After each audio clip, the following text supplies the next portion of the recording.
writings in Nag Hammadi. Right.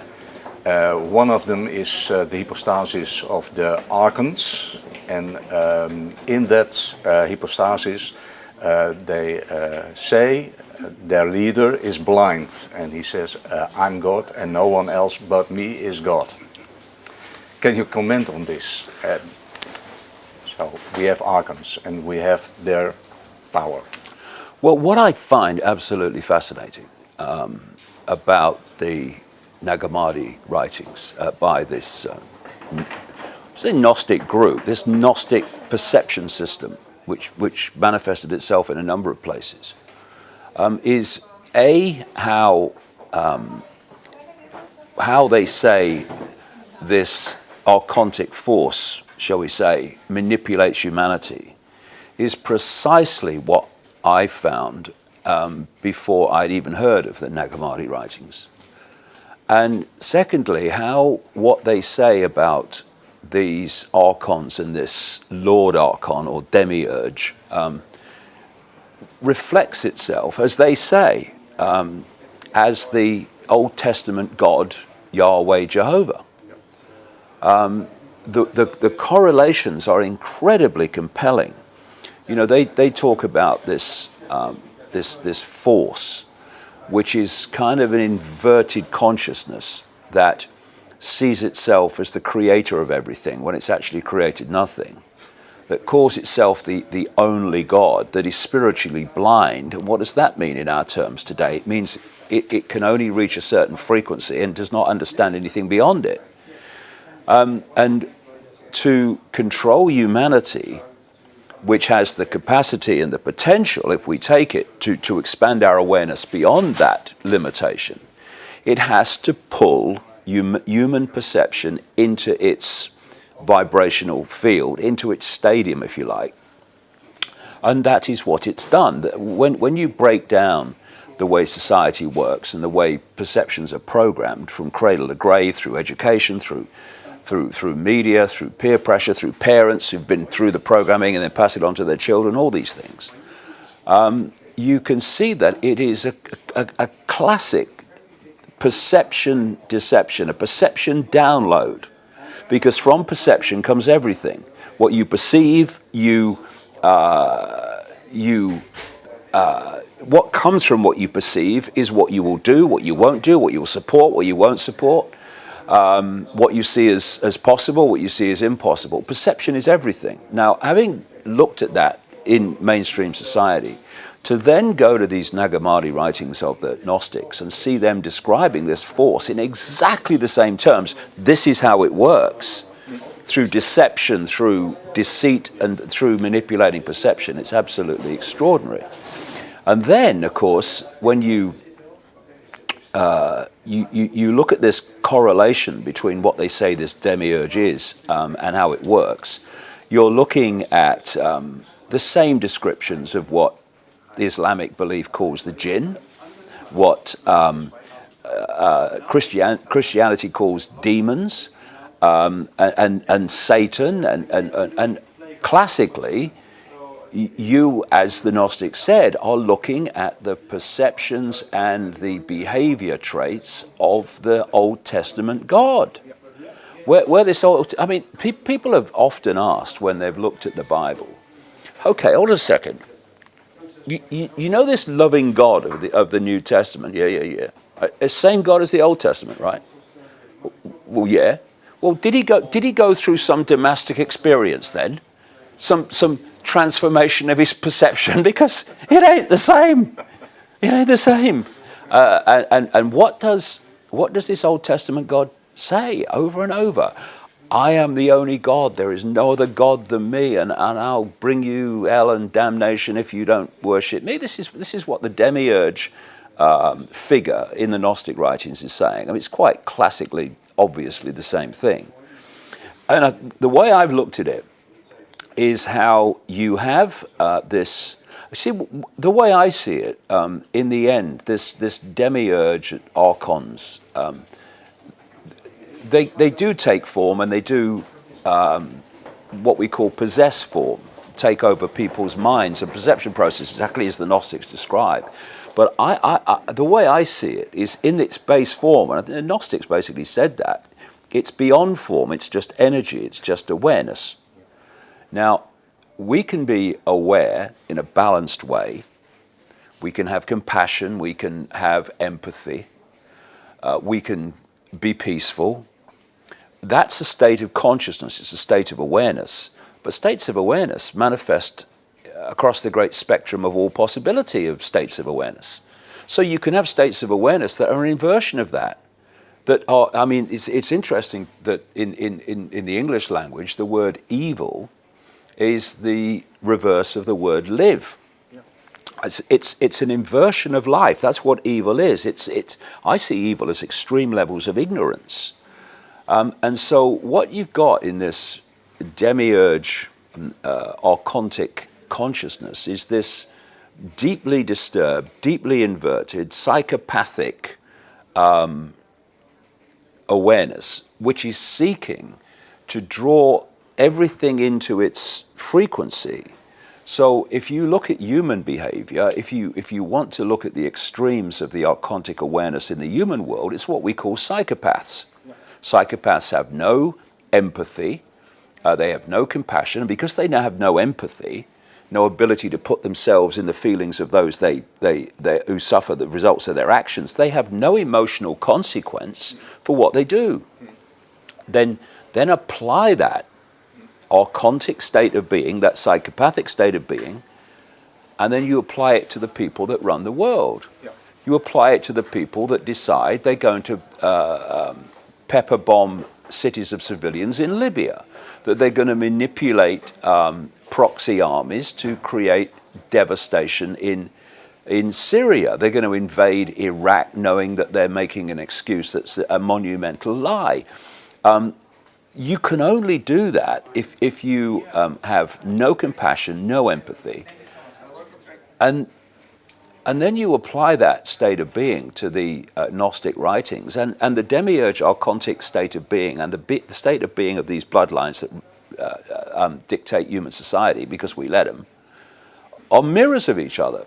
So what I've found extremely compelling is the way the psychology of this archontic force absolutely mirrors the psychology of those that run the world today. And I think there's a reason for that. I think this archontic force is basically manifests in this reality as these interbreeding bloodlines started off being out overtly royal and then went into the dark suit professions of banking and business and politics, etc. But these key bloodlines, like the Rothschilds, like the Rockefellers, etc., manifest also through their bagman and agents like George Soros, etc., Henry Kissinger.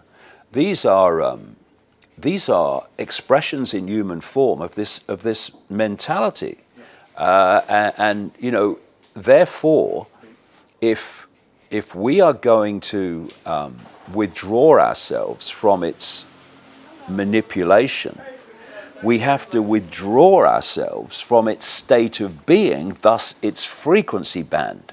So when you get trite, apparently trite things, like, you know, what's the answer to all this? We need to love each other. We need to have compassion for each other. We need to have empathy with each other. You know, macho man and testosterone man says, oh no, we've got to stockpile weapons. We got to fight the enemy. Okay, well that just keeps you in the archontic frequency band and nothing changes. You're just feeding the beast. And it's, there's, one of the ways that the Gnostics describe this archontic force is its expertise in deceit and deception. The great deceivers. Yeah. And you see it because there's different levels of deceit where one layer goes on another. So the deceit that it exists at all. Then there's the deceit that the way it manifests, the way people see it manifest in imposition and war and conflict and the banking system hoarding the wealth in the hands of the few. Then the way to respond to that is to fight that force, that manifestation of it in the human world. Fight the bankers, fight the politicians, fight this, fight that. And because of this, inverted deceit, now you actually think you're fighting what's wrong, but you're feeding what's wrong. Yeah. And this is why we've really got to get in the alternative media beyond the five senses, beyond the limitation of perception of the world and reality, and realize that this world is being manipulated ultimately from the world of the unseen. And unfortunately, even in the alternative media, great tracks of it won't go there. They're only interested in the world of the seen. And if they keep going there, they'll keep tracking the manipulation as it plays out in the world of the scene, and they'll identify this person and that person and that person. You see, they're involved and they're involved, but they'll never get to where it's coming from. And if you don't get to where it's coming from, you'll never change it.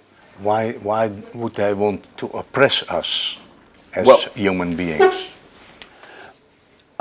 First of all, when you are in the kind of inverted state of being, awareness, perception, that this force, archontic force is in, what we call in this world, and often isn't, but anyway, I'll use the word, what we call rational no longer applies. If you go into a place where there are people who have very disturbed minds and very imbalanced minds, you don't apply to those people questions like, why do you do that? Why do you do that? Because, well, why do they do that? Because they're not thinking straight. They're not seeing the world in a balanced way. They're seeing the world in a distorted way. Therefore, what they will do and why they will do it will not make sense to someone who's looking at the world in a different way. Because they'll say, well, why would they do that? And often the question is, because they are that state of being, therefore they do that. But I think there's another reason too.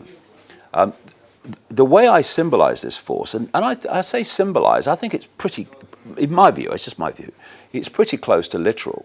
It's like a computer virus. If you look at a computer virus and when it gets hold of a computer,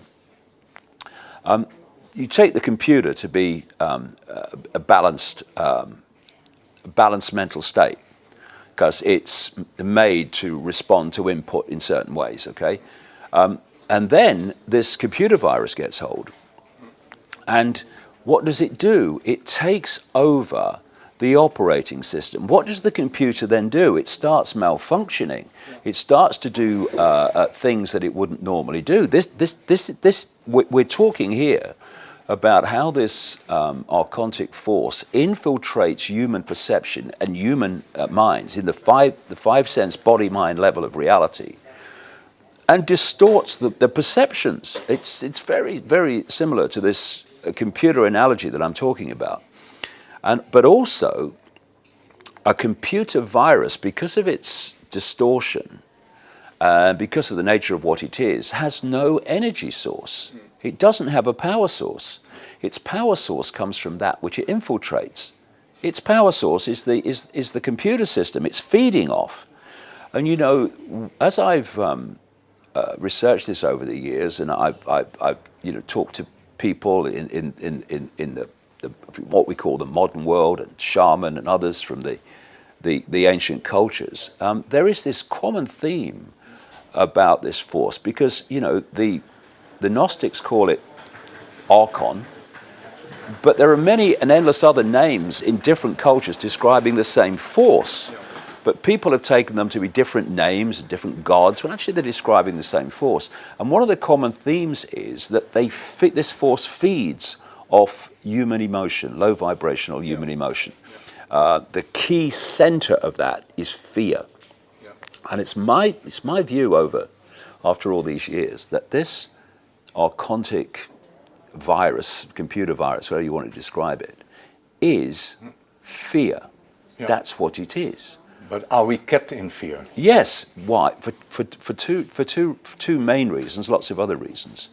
First of all, if we allow this computer virus, if you like, this archontic virus, to infiltrate our perceptions, we start to have the capacity to feel fear because we've been infiltrated by that which is fear.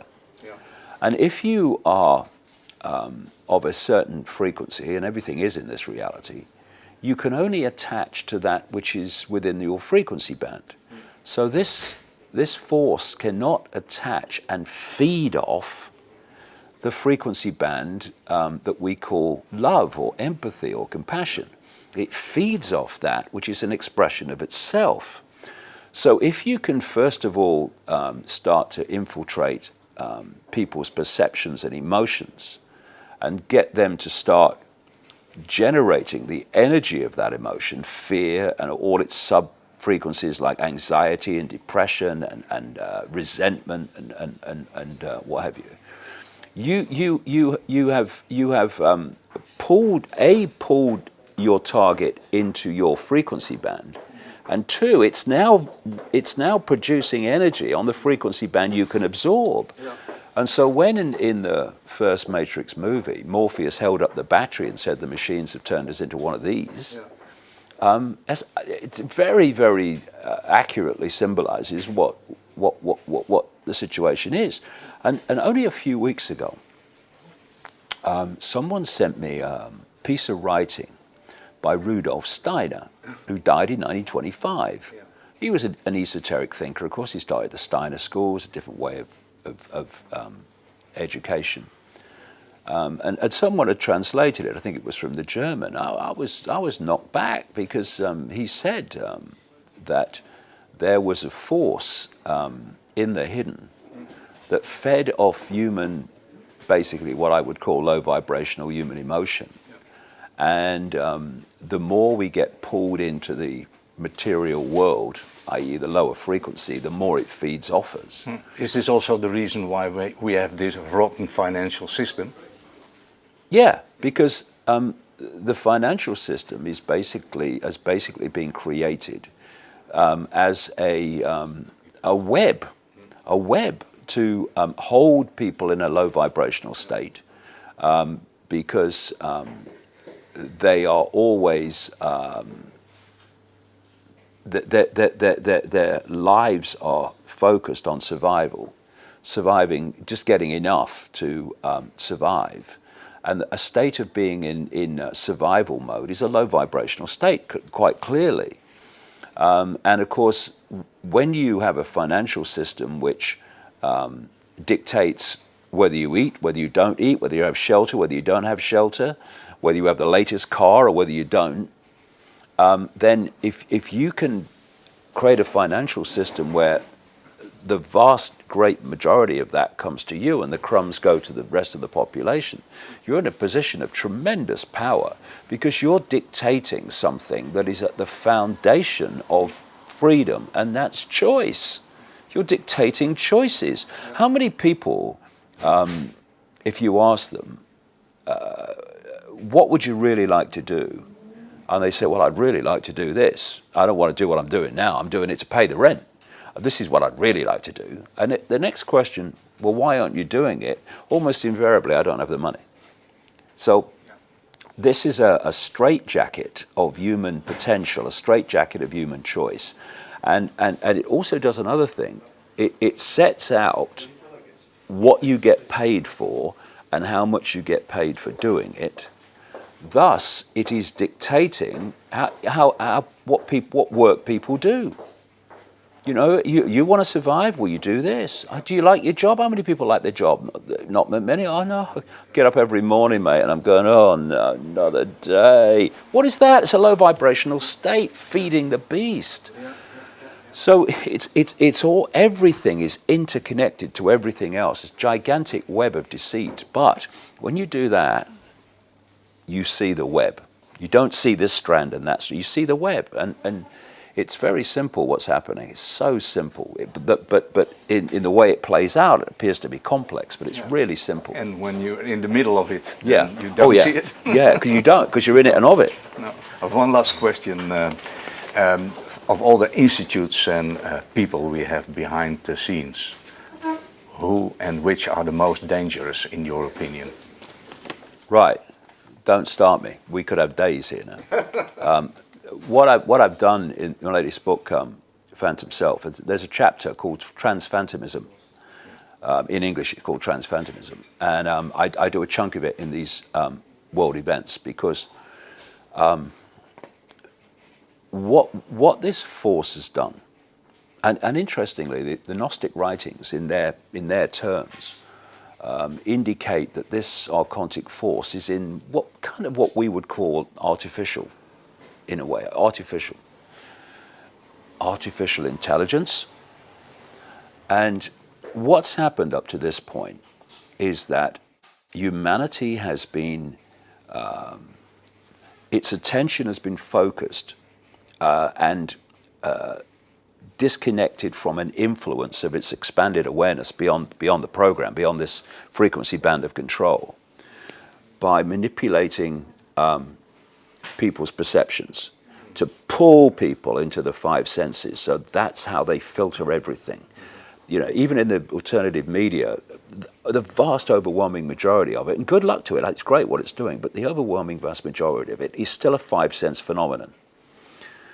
And that clearly can be seen as you look around. You see people just focused on the five senses. You talk about expanded awareness, and it's like, what? It is changing, but it's still massively like that. But what this, that's why I call it transphantomism. What this transhumanism, as it's called, is, because for people who haven't come across the book, I call it transphantomism because I call this sense of reality, this self-identity, only with the five senses. I am my name, I am a life story, I'm my religion, I'm my race, I'm etc. I call that phantom self.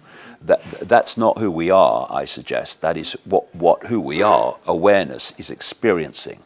And once you start to self-identify your experience with who you are, you're in the world of limitation, you're in the world of I can't. So I call that level of self, phantom self. And the reason, therefore, I call the chapter transphantomism is transhumanism is designed to take this entrapment to the next stage by attaching technology to the brain, to the body, and not even, microchips you can see, but nanotechnology. And connecting that, and this is not me surmising this. This is not me coming to these conclusions. This is what the great global promoters of transhumanism, like Ray Kurzweil in America, is saying that by around 2030, humanity will start to be connected, their minds be connected to what he calls the cloud, and what I've been calling for years the technologically generated sub-reality. Yep. Now, once you have your conscious mind attached, and parts of the subconscious mind attached to this cloud, this technological sub-reality, then, as Kurzweil said, as time goes on, the cloud will do more and more human thinking until eventually there's no human thinking left. What is that? That's an assimilation of the human mind into artificial intelligence. So the answer to the question about what are the organizations that are most dangerous, well, I could name a lot, but I'll name two. DARPA, which is the technological development arm of the Pentagon, which is driving this transhumanist agenda, and Google, an executive of which is Ray Kurzweil, and him and this other guy, Diamandis, are co-founders of the Singularity University in Silicon Valley. Me and my son went there and had a look. Didn't go inside, of course, but had a look at it the other week.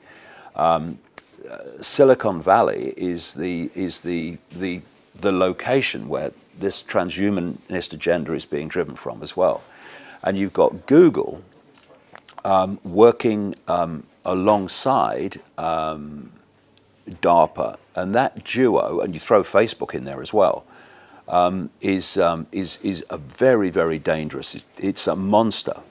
And, you know, recently, not that long ago anyway, Google changed the name of much of the company from Google to Alphabet. Very boring name, instantly forgotten. Because, of course, Google is a buzz name. People say Google, yeah, Google, I know Google. So when you start seeing Google involved in making robots, in making endless transhumanist technology in their various outlets, it's like, what, Google's doing that? Google's doing that? I didn't know that. So you call it Alphabet.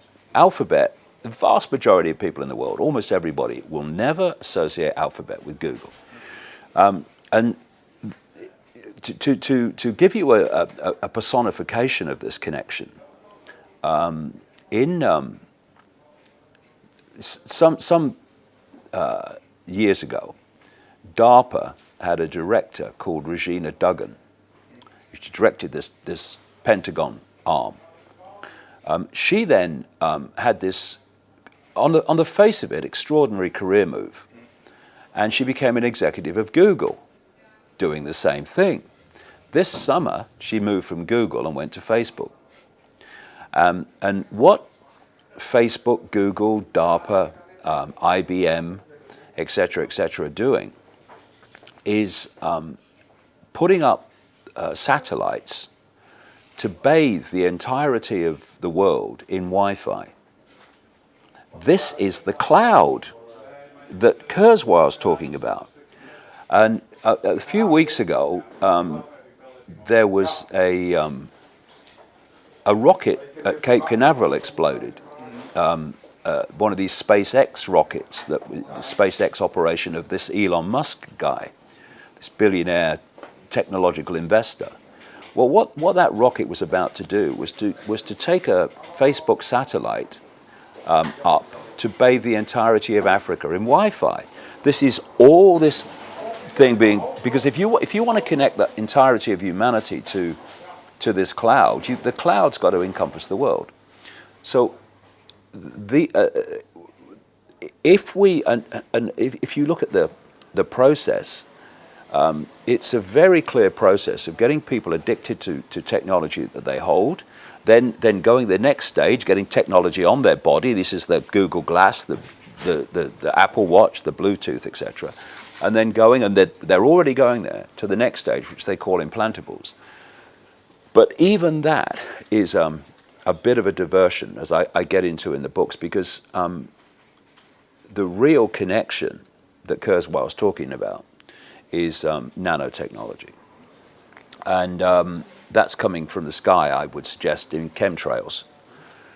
Because Kurzweil talks about the fact that what's going to happen is everything in nature, everything in the world, every rock, every tree, everything is going to be infused, as he puts it, with this nanotechnology, what is known now as smart dust, and everything is going to be conscious as a result of this. What he's describing is a world in which everything is controlled by artificial intelligence, including the human mind through this cloud, etc. And you have people now all the time talking about, oh yeah, smart cities run by artificial intelligence, smart this, run by artificial intelligence, internet, yeah, run by artificial intelligence. What I don't hear is the question, what is artificial intelligence? My view of artificial intelligence, ultimately, is it's this archontic force which humanity, in its ignorance of what's going on, is building a technological vehicle for this archontic force to take over everything, including the human minds. They're talking now, and it's already happening, about something called the Internet of Things. The CIA openly talk about it now, where everything from your fridge to your heating to your car, smart cars, is controlled from the internet. Well, you get smart technology, dust technology into humans, you connect them to the internet, which is basically what Kurzweil was talking about. suddenly that which controls the internet controls everything. And there was a movie a few years ago with Johnny Depp starring called Transcendence, which actually portrayed this. It was set a few years into the future when there was an Internet of Things. And what they did in the movie was spread this smart dust nanotechnology, quote, on the wind. Humans breathed it in and were attached to this, this internet mind, which by that time had become conscious.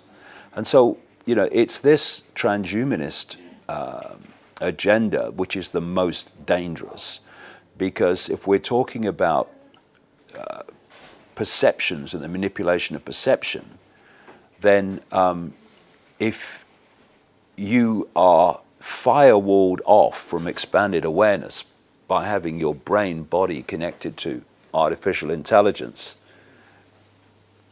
where is human freedom anymore?